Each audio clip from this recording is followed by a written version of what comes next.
प्रगति मगन किलयस्य गोपवध्वन। विष्णु पितामह कह रहे हैं, नाथ मैंने आपके इतने दर्शन किए किसी ने नहीं किए होंगे। भगवान बोले कैसे? बोले संसार ने आपके चतुर्भुज रूप का दर्शन किया है,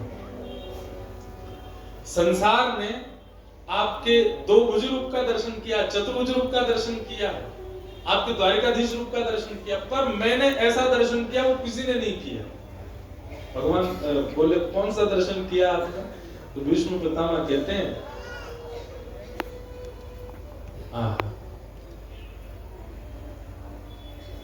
सपदि सखिवचो निशम्य मध्ये निजपरयोर वलयोर रथम निवेश्य स्थितवती परशयी निकायु रक्षणा हतवती पार्थ सखे रतिर्ममास्तु।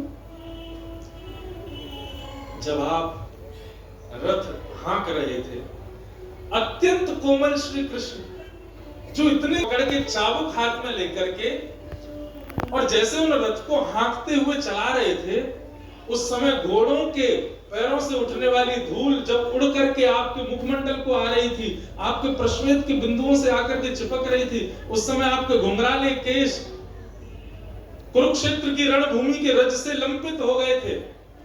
और उस समय अर्जुन की रक्षार्थ आप इतनी द्रुत गति से अपनी नजरों को घुमाते थे, कहीं से भी कोई बाण आता उसको आप पहले देख लेते थे और तुरंत अपने रथ को द्रुत गति से वहां से विलग करते थे। कई बार कितने बाण अर्जुन पर आने वाले होते थे और आप खड़े होकर के अपने कवच पर उसको ले लेते थे।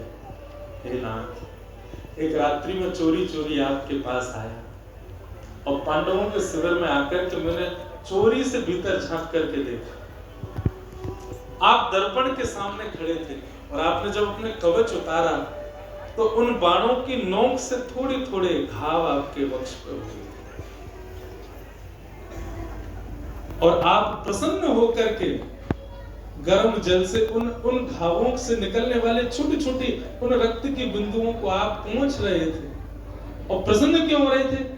मैंने अर्जुन को एक एक छिद्र को पहुंचते हुए आप सोच रहे थे यह नहीं बचता तो अर्जुन को लग जाता, और आप अर्जुन का भाव सोच सोच करके उनको साफ कर रहे थे।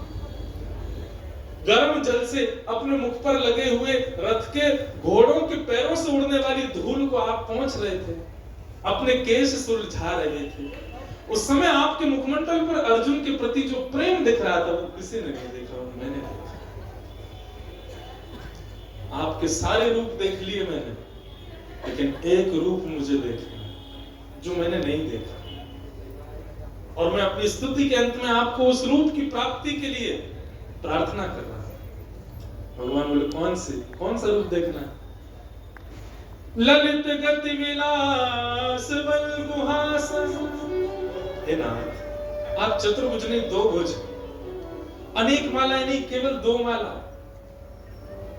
और बाकी अदा से ललित गति से चाल चलते हैं जब वृंदावन की रज में, वृंदावन की कुंज गलियों में।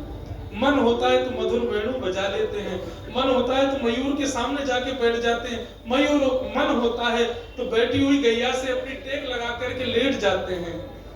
मुझे उस रूप का दर्शन करना। निश्चिंत श्री कृष्ण केवल वृंदावन में, और चिंता नहीं है ठाकुर जी को कोई।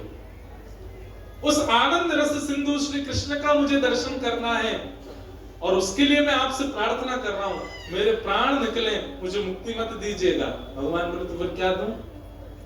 बोले मुझे ब्रजमंडल की कोई गोपी बना करके भेज दो, ताकि ब्रज में एक गोपी बन करके मैं आऊं, मैं भी दही मत करके एक मक्खन निकालूं, मक्खन निकाल करके छींके पर टांगूं और प्रतीक्षा करूं कब नंदन नंदन आएंगे मेरे इस माखन को चुराने के लिए। मुझे वो रूप देखना। जैसे गोपियों के कहने पर आप भिन्न भिन्न रूप धारण कर लेते हैं, कभी आप बंदर बन जाते हैं, कभी आप नाचने लग जाते हैं, कभी आप रोने लग जाते हैं, उन गोपियों के आप इतने अधीन हैं, वो गोपी मुझे बना दीजिए। प्रकृति मगन किलयस्य गोपवध्वन।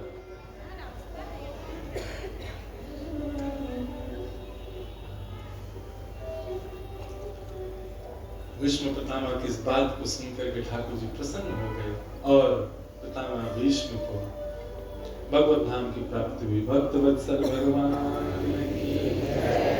आगे बंधुओं परीक्षित का जन्म हुआ।